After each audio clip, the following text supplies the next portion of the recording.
Assalamualaikum warahmatullahi wabarakatuh. Group 1, Culture and Language. The members is Syarif Hidayat, Marini Saudi, Widya Eka Putri, and Revita Nadila Wulaningrum. Pada kesempatan kali ini, Culture and Language memiliki pokok pembahasan yaitu A. Culture, Definition of Culture, Visible and Invisible Cultures. B. Characteristic of Culture. C. Types of Culture. D. The relationship between language and culture. A. Culture. Definition of Culture. Kebudayaan berasal dari bahasa Latin cultura, artinya budidaya. Antropolog Inggris Edward Tylor pertama kali memberikan definisi budaya yang dikutip secara luas. Budaya adalah keseluruhan yang kompleks yang mencangkup pengetahuan, kepercayaan, seni, moral, hukum, adat istiadat, dan setiap kapasitas dan kebiasaan lain yang diperoleh manusia sebagai anggota masyarakat. Newmark menggambarkan budaya sebagai cara hidup masyarakat tertentu yang diungkapkan oleh bahasa tertentu. Clifford Geertz menyatakan bahwa budaya adalah sistem makna simbolik. Ini adalah sistem semiotik di mana simbol berfungsi untuk mengkomunikasikan makna dari suatu pikiran ke pikiran lainnya. Simbol budaya menyandikan hubungan antara bentuk penanda dan makna isyarat. Budaya juga dapat didefinisikan sebagai ide, kebiasaan, keterampilan, seni, dan alat yang mencirikan sekelompok orang tertentu dalam periode waktu tertentu.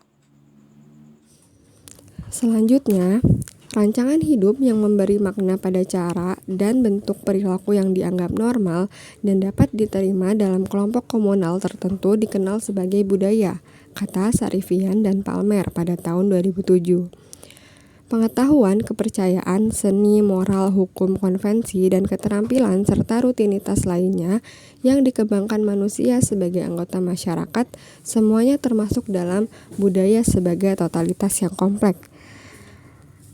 Taga pada tahun 1999 berpendapat, dari sudut pandang antropolog budaya kontemporer, budaya dicirikan oleh 4 ciri dasar berikut. Yang pertama, budaya adalah semacam warisan sosial, bukan warisan biologis. Yang kedua, budaya dimiliki oleh seluruh masyarakat, bukan milik individu tertentu. Yang ketiga, budaya adalah sistem makna simbolik di mana bahasa adalah salah satu yang paling penting. Yang keempat, kebudayaan adalah suatu kesatuan sistem yang bagian-bagian integralnya saling berkaitan erat satu sama lain. Yang selanjutnya, visible and invisible cultures, atau budaya yang terlihat dan tidak terlihat. Secara umum, budaya dapat dibagi menjadi dua. Yang pertama, fitur budaya yang terlihat, yaitu ada ekspresi wajah, ritual keagamaan, lukisan, kebiasaan liburan, gestur, makanan, kebiasaan makan, musik, sastra, dan gaya berpakaian. Yang kedua, aspek budaya yang tak terlihat, yaitu ada nilai, konsep keindahan, konsep keadilan, keyakinan membesarkan anak, pemahaman tentang alam, keyakinan agama, pentingnya waktu, konsep kepemimpinan, sifat persahabatan, dan pandangan dunia umum. Dalam setiap masyarakat, ada seperangkat kepercayaan budaya yang sebagian besar mengidentifikasi budaya masyarakat itu dan juga berangkat dari masyarakat lain. Sistem kepercayaan masyarakat mencakup semua kognisi, yaitu ide, pengetahuan, tahayul, mitos, dan legenda yang dibagikan oleh sebagian besar anggota masyarakat. Norma budaya adalah aturan perilaku standar yang diterima oleh anggota masyarakat. Budaya memiliki nilai-nilai sebagian besar dianut oleh para anggotanya, yang mengidentifikasi apa yang harus dinilai sebagai baik atau jahat. Nilai cenderung mempengaruhi sikap dan perilaku. B. Characteristic of culture. 3 ciri budaya tertentu. Yang pertama adalah 1. Budaya adalah pola perilaku. Kedua, budaya dipelajari. Dan yang ketiga, budaya diwariskan dari satu generasi ke generasi berikutnya. Budaya adalah pola perilaku budaya sebagian besar mengacu pada cara bertindak. Fakta bahwa orang-orang dari berbagai budaya memiliki perspektif berbeda pada objek atau keadaan yang sama dengan kuat menunjukkan bahwa budaya diperoleh, bukan bawaan. Pembelajaran mereka berbeda, itulah penyebabnya. Wanita yang memakai rok mini misalnya dipandang buruk di Asia Selatan dan dipandang positif di negara-negara barat. Mereka cenderung memiliki perspektif yang beragam pada objek yang sama, karena dari dua budaya yang berbeda belajar dengan cara yang berbeda. Individu belajar tentang budaya mereka dari orang tua mereka serta dari kelompok sosial dan masyarakat sosial lainnya. Budaya ditransmisikan dari satu generasi ke generasi berikutnya.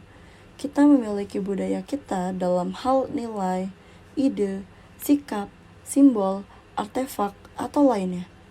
Dan kita cenderung menyesuaikan diri dengan itu. Kami mengikuti pola budaya kami dan mengajarkannya kepada generasi berikutnya untuk membimbing mereka. Proses transmisi unsur-unsur budaya dari satu generasi ke generasi lainnya atau generasi berikutnya dikenal sebagai enkulturasi. Dengan demikian, unsur-unsur budaya tidak bertahan dalam satu generasi, tetapi ditransmisikan ke generasi berikutnya dan bertahan seumur hidup individu. Itulah sebabnya banyak kesamaan perilaku ditemukan di antara orang-orang dari kedua generasi yang berbeda. C. Types of culture atau jenis budaya. Kata cultural tidak hanya berarti budaya nasional, tetapi keseluruhan jenis budaya yang berbeda. Ini termasuk 1. Corporate culture atau budaya perusahaan. Misalnya budaya Apple dan Microsoft. 2. Professional culture atau budaya profesional. Misalnya budaya dokter dan pengacara. 3. Gender. Perbedaan budaya laki-laki dan perempuan. 4. Age atau usia. Perbedaan budaya muda, paruh baya, dan tua. 5. Religious culture atau budaya religi. Misalnya Katolik, Islam, dan Buddha. 6.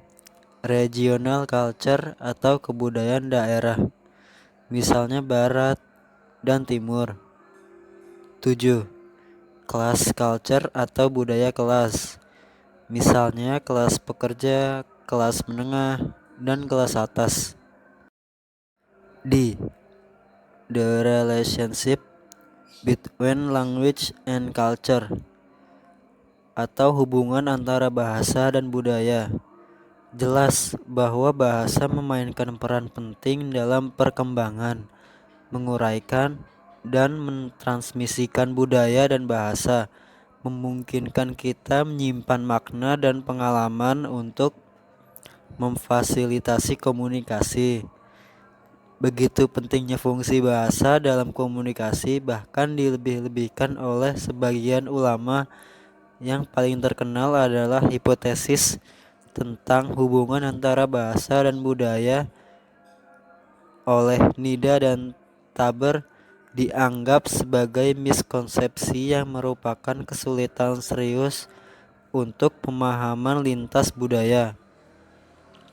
Budaya diciptakan melalui komunikasi, yaitu komunikasi adalah sarana interaksi manusia melalui mana karakteristik budaya yang diciptakan dan dibagikan. Budaya adalah produk sampingan alami dari interaksi sosial. Dalam arti tertentu, budaya adalah sisa dari komunikasi sosial. Tanpa komunikasi dan media komunikasi, tidak mungkin melestarikan dan mewariskan dari budaya dari satu tempat dan waktu ke waktu yang lain. Oleh karena itu, dapat dikatakan bahwa budaya diciptakan, dibentuk, ditransmisikan, dan dipelajari melalui komunikasi. Selanjutnya, kita dapat menyimpulkan bahwa hubungan antara budaya dan bahasa sebagai berikut ini. 1. Bahasa merupakan komponen utama kebudayaan. Ini adalah media utama untuk transmisi banyak budaya. Tanpa bahasa, budaya tidak akan mungkin ada. 2. Anak-anak yang belajar bahasa ibu belajar budaya mereka sendiri. Bahasa kedua juga melibatkan pembelajaran budaya kedua dengan derajat yang berbeda-beda. 3. Bahasa dipengaruhi dan dibentuk oleh budaya. Itu mencerminkan budaya. 4. Perbedaan budaya adalah bidang yang paling serius menyebabkan kesalahpahaman, ketidaknyamanan, dan bahkan konflik dalam komunikasi lintas budaya. Sekian presentasi kami hari ini. Jika ada kurangnya, kami mohon maaf yang sebesar-besarnya. Semoga presentasi kami hari ini berguna untuk kita semua. Wassalamualaikum warahmatullahi wabarakatuh.